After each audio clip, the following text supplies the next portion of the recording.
Madame, Monsieur, bonsoir et merci d'être fidèle à ITV. Ce 11 février, le plaisir meurt de son propre accomplissement. Tout est donc évanescent. Mais quand on est malade et sans soins, rien ne nous arrête. Les prédateurs déversent la peur sur la ville. Voici la colonne vertébrale du journal. D'abord, les images spectaculaires d'un bus pulvérisé cet après-midi par les flammes impitoyables. C'était sur l'autoroute à péage à hauteur de Thiaroye. Pas de mort, seulement 2 brebis malheureuses ont été consumées. Le monde est une tragédie pour celui qui sent les agissements de ces grands malades abusant des gamins en vase clos et derrière les rideaux empestent nos cités. Après l'affaire terrible de Ouakam, voici que se présente une histoire aussi inhumaine à Dakar-Sacré-Cœur où des gosses ont aussi été abusés et souillés. Le coronavirus est encore dans tous les esprits aujourd'hui. C'est l'histoire d'une personne provenant de Wuhan qui aurait choisi de voyager sur Dakar à bord de Turkish Airlines. C'est une histoire donc qui défraie aujourd'hui la chronique quotidienne de l'épidémie. La directrice de la santé du Sénégal a tout fait de mettre les points sur les i. Le gaz naturel liquéfié sénégalo-mauritanien sera commercialisé avant l'heure et aussi rapidement. Les deux parties ont déjà contracté avec des majors du pétrole. Le ministre sénégalais du pétrole et du gaz a considéré qu'il s'agit là d'optimiser les revenus avec cette anticipation. Cela témoigne peut-être de notre manque d'organisation, de méthode et de rigueur. La ponctualité est problématique dans notre pays où l'heure est toujours aussi élastique que par le passé. Les retards sont légion, le manque de ponctualité est la résultante directe du laxisme. Le développement de tous ces titres dans un instant.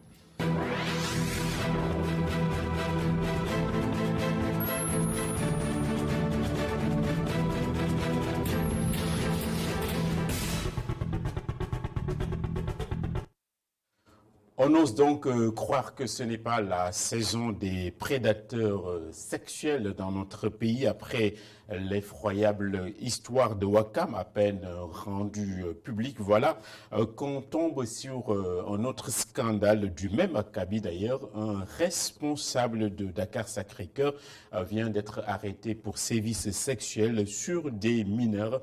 On va suivre les détails avec le récit réalisé par Mam Abdou Gueye Kassé.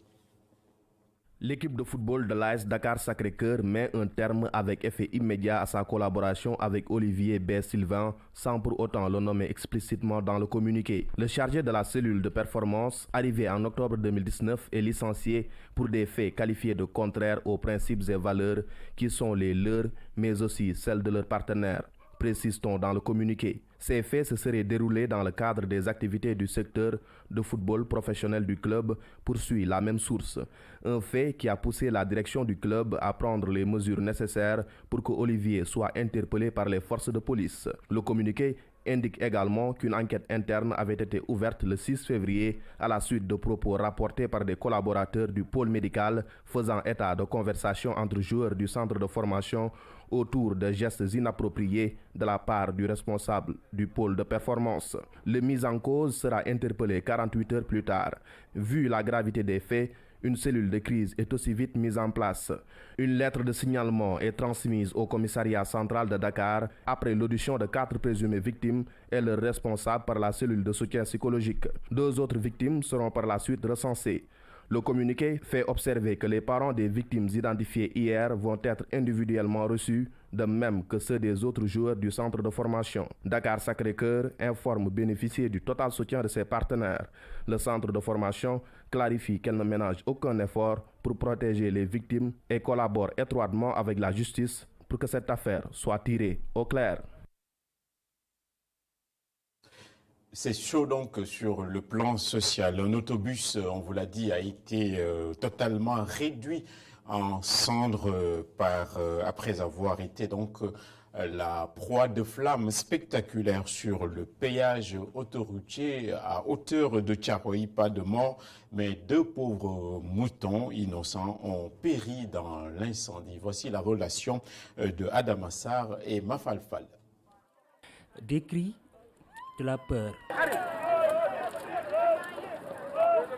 Ces passagers de l'autobus qui a pris feu sur l'autoroute à péage au niveau de Thiaroye ont frôlé la mort.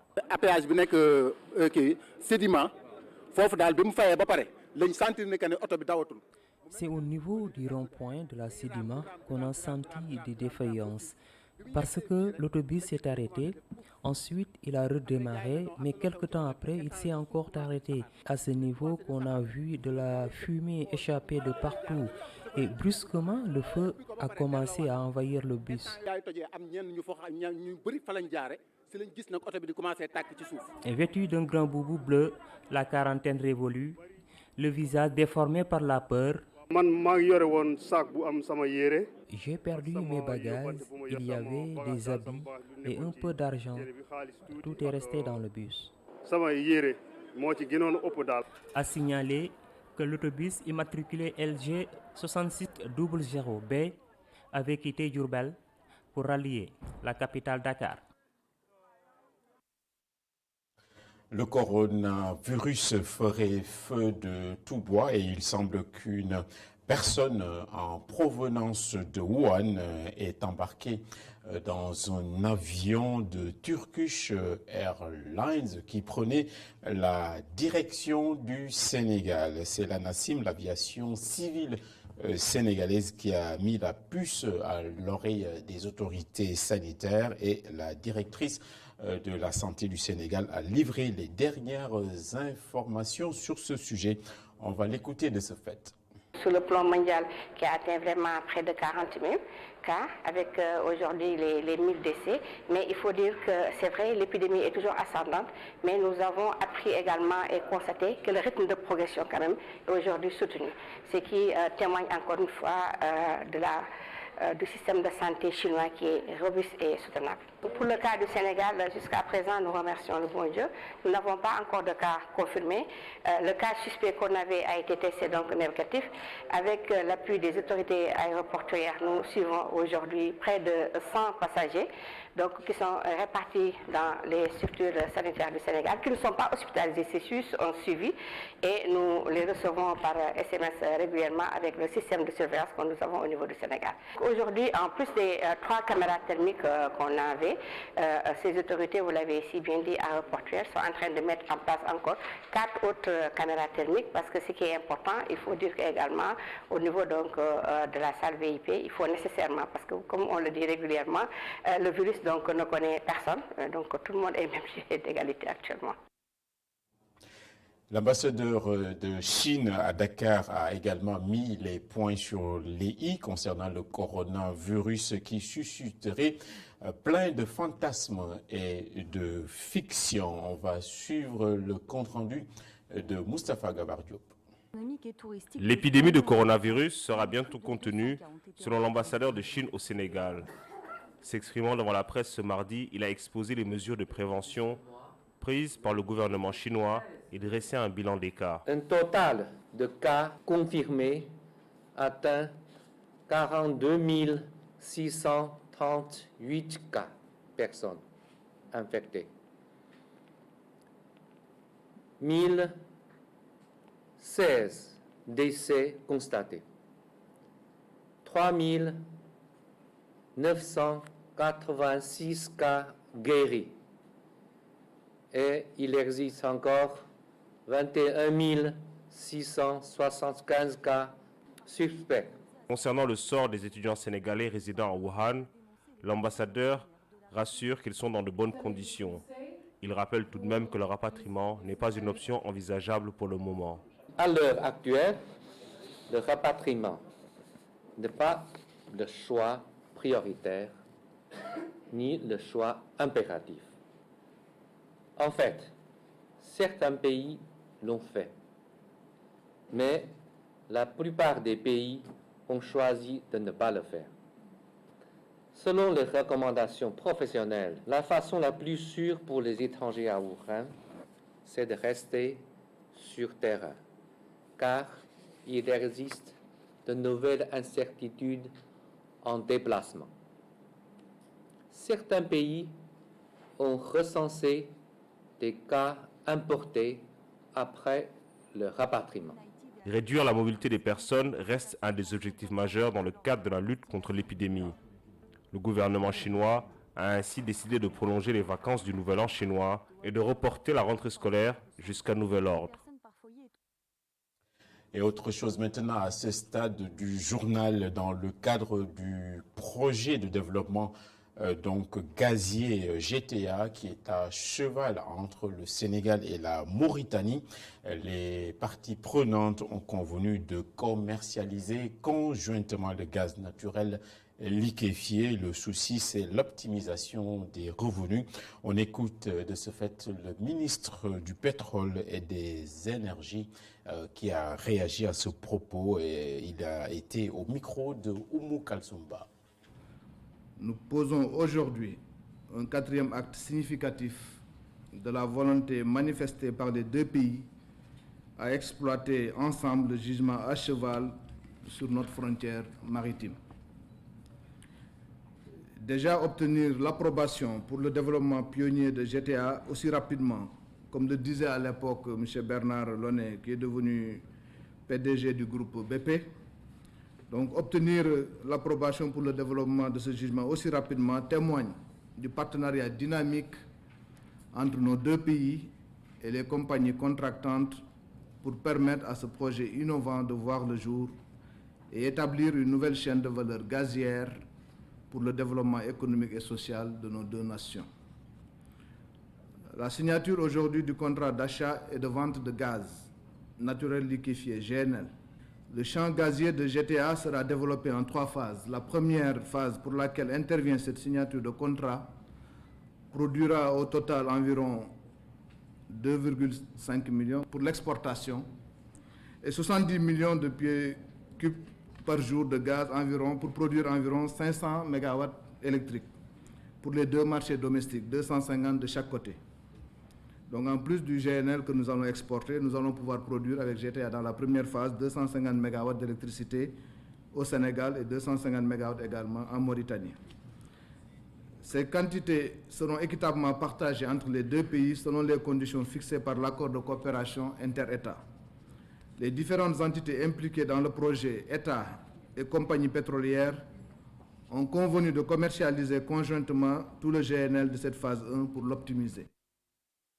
Le Premier ministre canadien est attendu à Dakar pour une visite officielle. Les questions migratoires seront mises sur la table sans nul doute, une fenêtre d'opportunité pour ouvrir le dossier de la fuite des cerveaux concernant professeurs, scientifiques et même les étudiants qui finissent par faire souche au Canada. Abdulrahman Ly a recueilli les différents points de vue. On va suivre le sujet qu'il a réalisé avec Barasso. Le Canada est un pays nord-américain. On estime sa population à plus de 37 millions d'habitants, une population vieillissante puisque le nombre de personnes jeunes équivaudrait au nombre de personnes âgées.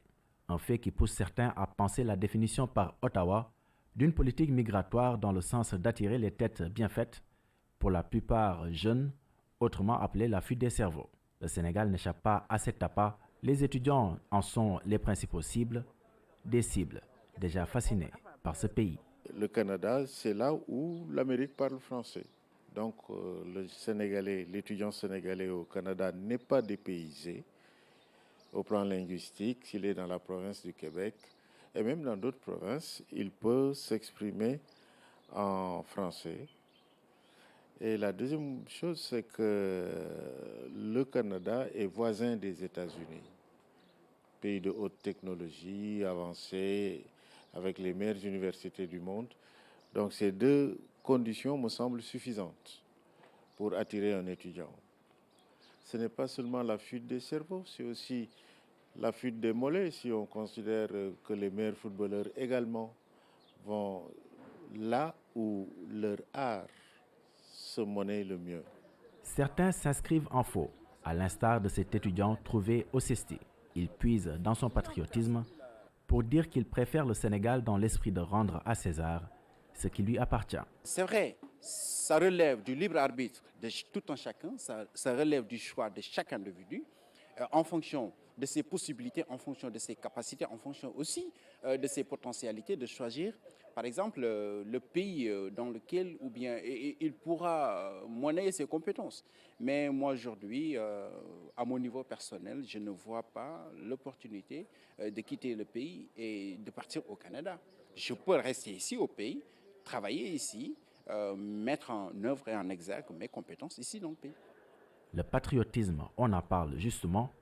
Est-ce réellement une notion suffisante pour ne pas quitter son pays natal et servir le Canada? Ce formateur au CESTI replonge dans ses souvenirs et parle de ceux qui en ont fait les frais. La mise en valeur du travail est entravée pour des raisons politiques ou pour d'autres raisons. Nous sommes à l'université Cheikh Anta Diop. Songez à ce que Cheikh Anta a enduré pour simplement rester au Sénégal. On l'avait même interdit d'enseignement. L'État doit impérativement réagir, laisse ainsi entendre ce sociologue. À ses yeux, il faut mettre à l'aise les matières grises avant qu'elles ne partent. En réalité, c'est l'État qui est interpellé. C'est de faire en sorte que ces intellectuels, ces professionnels, ces spécialistes puissent se retrouver dans ce qu'ils ont appris et que donc qu'ils puissent effectivement disposer d'un plan de carrière qui leur permette effectivement de s'épanouir professionnellement et socialement. Dans un monde globalisé, la logique voudrait la suppression des limites physiques et géographiques et imposer une relation d'interdépendance entre les pays. Cependant, pour un pays tel que le Sénégal, la fuite des cerveaux peut constituer un frein au développement, selon nos interlocuteurs. Voilà, nous saluons Babacar Touré qu'on a vu dans ce sujet, Babacar, qui fait partie des nôtres. Les audits du plan Yessal de Sénélec et de l'Agence de l'électrification rurale, ASER, sont aujourd'hui une nécessité. C'est ce que réclame en tout cas Maître Massorna Kane, président de SOS Consommateurs. Il a estimé que la dernière hausse des tarifs n'a pas de justification et suggère la restructuration de Sénélec. Maître Kane avait aujourd'hui une audience avec le collectif Nyolank, lequel collectif annonce une manifestation ce 15 février à Thiès. Voici le sujet de Migui Maramdiaye. C'est une séance d'explication avec des preuves à l'appui. Le collectif Nyolank, qui reste déterminé, dit à qui veut l'entendre que la hausse du prix de l'électricité ne passera pas. Ses membres continuent de mettre à la poubelle les explications des autorités. Maître Massorna Kane, président de l'association SOS Consommateurs, tape du poing sur la table. Alors, c'est vous dire que tout ce qu'on vous dit pour justifier cette augmentation n'est pas fondé. Donc cette augmentation n'est pas justifiée. C'est pourquoi il faut la combattre. Si c'était une mesure juste, même si c'est dur pour les Sénégalais allaient se faire une raison et l'accepter. Mais elle n'est pas fondée, elle n'est pas justifiée. Et c'est là où réside l'injustice. Face à ce qu'ils considèrent comme une raquette dont sont victimes les Sénégalais, le collectif Nyolank propose une sorte de crise. L'audit du plan Yessal et de l'ASER s'impose, sans oublier la restructuration de la Sénélec. Il faut auditer ce plan Yessal. Il faut une audit technique. Parce qu'on ne peut pas investir des centaines de milliards dans un programme, que ça ait échoué, même si on avait dit que ça avait été une réussite. Au bout de quelques années, en tout cas au bout de la dernière année, la raison voudrait qu'on fasse un suivi, évaluation, qu'on nous dise ce programme, ce projet-là, où est-ce que c'en est. On l'a exécuté à 80%, à 60%, à 90%. Ça, nous le demandons, ce plan Yessal, qui a été mis en place après le plan Takal.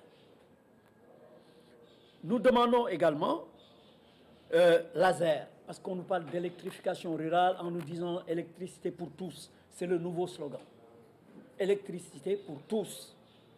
Mais qu'on nous dise depuis 20 ans que l'ASER existe, depuis 20 ans qu'il y a le fer c'est le fonds d'électrification rurale. Où est passé l'argent? La patience a des limites. Cette mise en garde a été faite lors de la dernière manifestation du collectif et ses membres qui ne comptent pas reculer d'un iota vont envahir la rue ce 15 février. Cette fois-ci, dans la capitale du rail, selon Bentaleb Sow, co-coordonnateur du collectif Nyolank. Ce qui est clair aujourd'hui, les droits de l'homme ont promis de porter le combat au niveau de la CEDEAO et au niveau de l'ONU. Le 15 février 2020, Thiès marchera. Les étudiants sont en train de faire des fronts régulièrement pour réclamer la libération immédiate de Guy Marius Sagna. Nous avons rencontré les syndicalistes, les G20, etc., pour effectivement parler de la stratégie à mettre en place pour vraiment que l'annulation de la hausse des prix de l'électricité se fasse dans les plus brefs délais. Dans le mémorandum présenté à la presse, plusieurs recommandations ont été formulées. Parmi les points saillants, la collaboration des citoyens sénégalais, mais également et surtout la libération de Guy Marius Sagna et l'abandon des poursuites contre tous ces co-prévenus. Nyolank sera donc à Thiès ce 15 février. Le service d'hygiène de Thiès exactement accueille un nouveau chef de brigade, c'est le capitaine Idrissa Ndiaye, qui a passé notamment en revue ses services à Mbour. C'était pour s'imprégner des conditions de travail des agents. Il a trouvé en fin de visite qu'un soutien logistique est devenu un impératif là-bas. On va l'écouter. Il a été interrogé par Alun Kad. De manière globale, ce sont les deux difficultés qu'on a l'habitude de voir au niveau de la région. C'est d'abord l'insuffisance en ressources humaines, mais surtout l'insuffisance en logistique. Mais malgré cela, on a trouvé des parades en réalité pour vraiment couvrir dans de bonnes conditions le département de Mbour. Pour l'année 2019, c'est vrai que c'est une occasion aussi pour faire le bilan de ce que cette sous-brigade a eu à faire pour l'année 2019. Et ils ont procédé pour l'ensemble une saisie de 12 tonnes de produits impropres à la consommation. Donc si on peut l'estimer en argent, c'est à peu près 36 millions de francs CFA. Donc ce qui veut dire que c'est vraiment un effort colossal qui a été fait par ces agents d'hygiène. Largement atteint le nombre de domiciles qui ont été fixés par le niveau régional. Parce qu'au niveau du service d'hygiène, la cible est déterminée en fonction de l'effectif. Donc maintenant, si vous rapportez cela par rapport à la population générale, c'est vraiment insuffisant. Mais par rapport à ce que la hiérarchie les a assignés, je pense qu'ils ont largement atteint leur cible.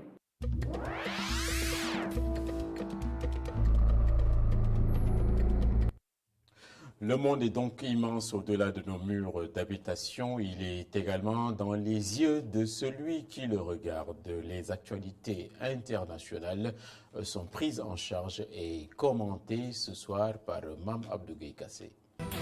Le Soudan va remettre son ex-président Omar el-Béchir à la Cour pénale internationale pour répondre des lourdes accusations qui pèsent contre lui. Omar el-Béchir a refusé de reconnaître l'autorité de la Cour lorsqu'il a été accusé de crimes dans la région en 2009. C'est ce mardi après-midi que les autorités et les rebelles ont trouvé un accord pour qu'il soit remis officiellement à la Cour pénale internationale. Cet engagement a été pris lors des pourparlers de paix entre les deux camps. Les procureurs de la CPI ont demandé qu'il soit jugé pour les meurtres commis au Darfour et ont émis un mandat d'arrêt international contre lui pour génocide, crimes de guerre et crimes contre l'humanité.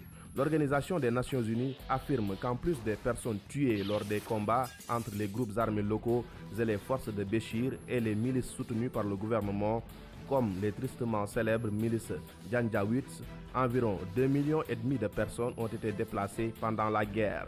Le président Béchir est arrivé au pouvoir lors d'un coup d'État militaire en 1989 et a dirigé le Soudan d'une main de fer.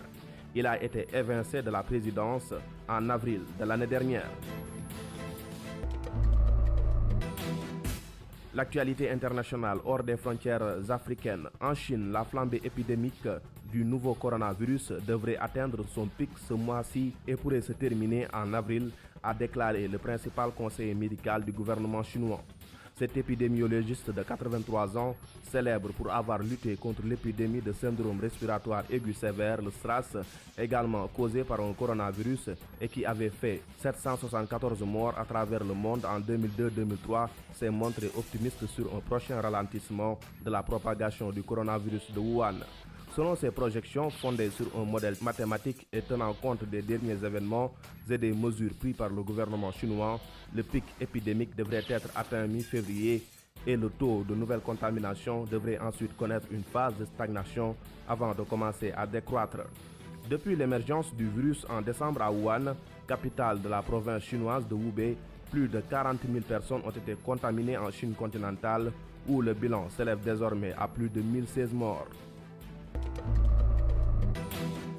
Coronavirus toujours, un 13e cas de contamination a été confirmé aux États-Unis dans le sud de la Californie chez une personne qui avait été placée en quarantaine après son retour de la province du Hubei, épicentre de l'épidémie.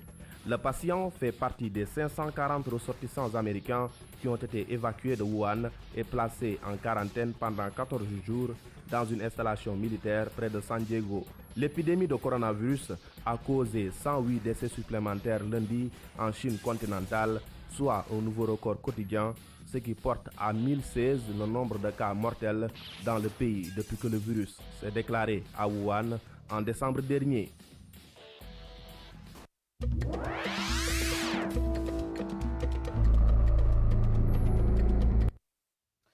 La ponctualité, c'est la seule politesse des rois, mais il est constant que nous accusons beaucoup de retard dans nos rendez-vous dans notre pays. C'est valable aussi bien dans la sphère privée qu'au travail, des habitudes bien ancrées qui freinent l'essor global de notre société. D'où vient cette propension et quelles en sont les conséquences? Voici les éléments de réponse avec ce reportage de Kessendo. Vous allez dans des rencontres, vous êtes le premier, vous êtes puni. Parce que vous avez le tort d'être venu à l'heure. Donc vous êtes obligé d'attendre. Regardez-le. Par exemple, en Wolof, c'est 1 heure après. Vous venez, là vous êtes à l'heure. L'heure sénégalaise. Plus qu'une légende. Le Sénégalais a la réputation d'être en retard et cela ne date pas d'hier. La manière de gérer le temps de manière générale en Afrique, toujours reste un temps qui est social, un temps qui n'est pas méthodique, rationnel et calculé, mais un temps qui vit au rythme des saisons. Ce n'est pas la même conception que nous avons en Europe. Maintenant, le problème fondamental, c'est comment pousser les Africains à adopter cette règle pour la gestion du temps de manière spécifique pour que le temps soit mieux utilisé. L'activité économique du Sénégal tourne principalement autour du commerce et au fil du temps, la clientèle devient de plus en plus exigeante. Ne pas respecter sa demande peut avoir des conséquences fâcheuses. C'est un des gros problèmes parmi les facteurs bloquants vraiment de l'émergence, en tout cas du développement des entreprises. Nous sommes dans une économie mondialisée. Alors si vous n'arrivez pas à respecter la cadence, pas la cadence de votre entreprise, mais la cadence mondiale qui s'inscrit, la cadence de l'entreprise s'inscrit dans la cadence mondiale, vous portez préjudice et vous diminuez en compétitivité. Ça se répercute inéluctablement sur votre chiffre d'affaires et ça peut aller jusqu'à mettre en péril une entreprise. Donc il est important de respecter l'heure universelle, pas l'heure sénégalaise. C'est la crédibilité de l'entreprise ou de l'opérateur qui est engagé. Des répercussions financières qui poussent les employeurs à adapter leur fonctionnement et donc leur manière de faire tourner leur business. Avant de commencer le boulot, on avait parlé sur ça. Le patron même, il avait insisté sur l'horaire. Chez nous, il n'y a pas de tolérance. On nourrit à l'heure, on ferme à l'heure. Si tu sais que le lieu que tu vas aller pour le travail, c'est loin. C'est à toi de te réveiller tôt, pour que tu puisses être là-bas à l'heure. Dakar est engorgé. Les embouteillages, l'état des routes ainsi que les intempéries ponctuelles et leurs impacts ne favorisent pas la fluidité des trajets. Autant de failles dans la politique d'urbanisme qui force de nombreux Sénégalais à quitter leur domicile 1 ou 2 heures avant leur prise de service. Si l'on considère le dicton qui dit « le temps c'est de l'argent », optimiser l'organisation des villes permettrait donc d'améliorer la performance de nos entreprises. Merci Kassem. ITV se fera un point d'honneur à respecter tous ces rendez-vous.